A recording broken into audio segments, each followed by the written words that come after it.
其實會負債嘅人咧，命都唔差㗎，因為負債係老天爺俾有福之人嘅一種特殊體驗。冇負債過，你邊會識得咩叫翻身？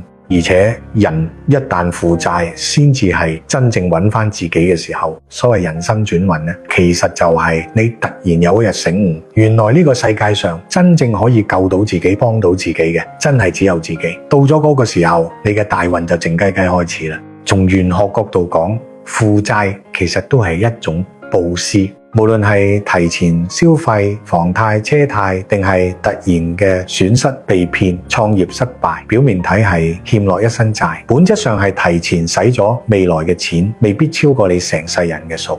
你使出去嘅每一分錢呢，其實都係成全緊人。房貸、車貸養咗發展商、工人、銀行職員，創業失敗嗰陣，你出嘅糧都托起咗員工一家嘅生活。呢啲就係以自己嘅資源幫人過好生活。所以負債嘅人千祈唔好否定自己，你唔係冇福報，只係提前兌現咗。其實我哋每個人生命入邊，從來唔會真係被困喺虧損裏邊，嗰啲付出都會喺另一個維度變成你翻盤嘅助力。